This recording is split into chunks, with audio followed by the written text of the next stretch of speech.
Hey guys, how's it going? It's Matt from Fidelity Gaming TV, and today I'm starting part 1 of a 4-part series previewing all 4 of the NHL divisions. So for this video, I'm going to be focusing on the Western Conference, part 1 of the 2 divisions. This is going to be Division A, or the Pacific Division, full of very interesting teams, and we're going to go ahead and go over all of them, see who makes the playoffs, and see who does not make the playoffs. Alright, first team, the Anaheim Ducks. This is a very interesting team because 2 years ago, they had a not-so-good season. They didn't make the playoffs. They had to bring in a new coach, fire Randy Carlyle, and bring in Bruce Boudreau. They did make a push for the playoffs after he came in, but they didn't make it. Then, last year, they had a big turnaround, finishing first in the division and getting the second seed in the Western Conference playoffs. Unfortunately, they did lose in 7 to Detroit, but finishing second in the Western Conference is a pretty good accomplishment. So the Anaheim Ducks should be happy about themselves. They did lose Bobby Ryan over the offseason, but I still think that this team can make the playoffs. I'm not sure about a top 3 spot. It's going to be really hard to do that with the teams in this division, but I do think they're going to get the first wild card in the Western Conference above the other teams. And I do think they'll make the playoffs as a wild card team. They got the pieces in play, Getzlaf, Perry, and if the goaltenders play well, they're going to get the wild card in the Western Conference. Next up, the Calgary Flames.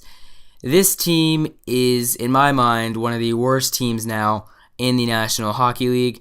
They have some good prospects, a little bit, but, this team is not going to do anything this year. If they do, I'll be very surprised. Mika Kiprusoff, their goaltender, just announced his retirement. They lost Alex Tanguay in the offseason to Colorado, I believe, and they have a starting AHL goaltender as their backup, and they have a backup NHL goaltender as their starter. So it's not looking too good for the Flames. I see them finishing in the bottom 5 this season. They have one of the worst goaltending pairings in the league. They do not look good at all. Camilleri, he's good, but you can't rely on Mike Camilleri just to carry a team to the playoffs.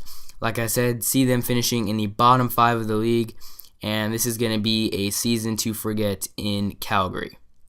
Next up, the Edmonton Oilers. Now, the Edmonton Oilers have been rebuilding. We all know that. Now the question is, are they done rebuilding? Well, it's really hard to tell. They've picked up players in the past: Eberle, Hall, Nugent Hopkins, Yakupov. They got Justin Schultz last year, and then they had Jeff Schultz for a while, and and then they just drafted Darnell Nurse, right? So I'm not sure if they're done rebuilding yet. I think they're coming to the end of it, that's for sure. I think they're definitely going to make the playoffs in the next couple of years. I don't know if they can make the playoffs, though, this year. It's really going to be a question on how good their offensive is. It's going to come down to power plays and just goals for in general. I think they have the offense to do it. The question is, though, goaltending. Is goaltending going to be there? So we don't know. Can Devin Dubnyk step up? We don't know. So I'm going to go with Edmonton not making the playoffs. I don't think they're good enough, but they're going to in the next couple of years. Next up, the Los Angeles Kings. This is a very good team, and a lot of people expected them to repeat last year. Of course, though, they had one thing standing in their way, and that was the eventual Stanley Cup champions, the Chicago Blackhawks, which eliminated the Kings in 5 games in the Western Conference Finals. The Kings, though, not only on paper are they stacked, but on the ice they play like they're stacked. Mike Richards, Jeff Carter, Anze Kopitar, Justin Williams, Dustin Brown, Jonathan Quick, Drew Doughty, even Slava Voinov coming off to be a great defenseman. I mean, this team is absolutely stacked. They have a very good team. I have them finishing second in the division, and honestly, it wouldn't surprise me if they finished first because they have a very good team. I do think they're going to finish second, though. If they play well, which they should have good goaltending by Jonathan Quick, hopefully better than last year because it wasn't as good yet last year, but if they have better goaltending and a good offense, they will finish second in the Pacific Division. Next up, the Phoenix Coyotes.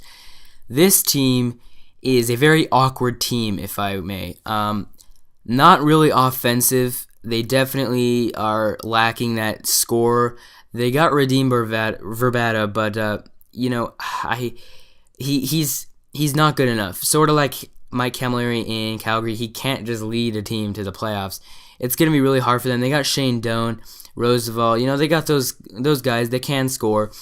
But, I think the big question is in Phoenix, can Mike Smith have a great year? 2 years ago, he had a fantastic year, carry them to the division, top of the division in the Pacific Division, and they almost made it to the second, or they did make it to the second round, almost made it to the third round. So if Mike Smith plays well, I think that Phoenix can get the second wild card in the Western Conference behind Anaheim, but if he doesn't, I don't think they'll be making the playoffs.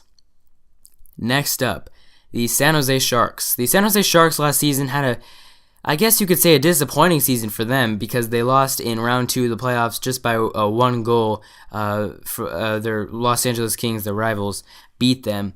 But a lot of other teams would say that's a successful season, and the Sharks are saying that, I guess, after the season before losing in 5 to St. Louis.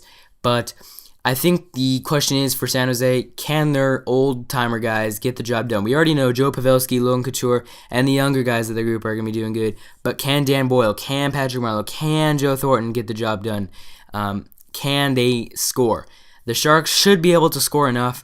If Antti Niemi plays well, just like he did last season, a very underrated goaltender, I think, he will carry this team along with the offensive and somewhat of a defensive talent with Brent Burns and co. So if the Sharks can play well goaltending and offensively and defensively, I think they'll have a good chance of making the playoffs. I have them finishing 3rd.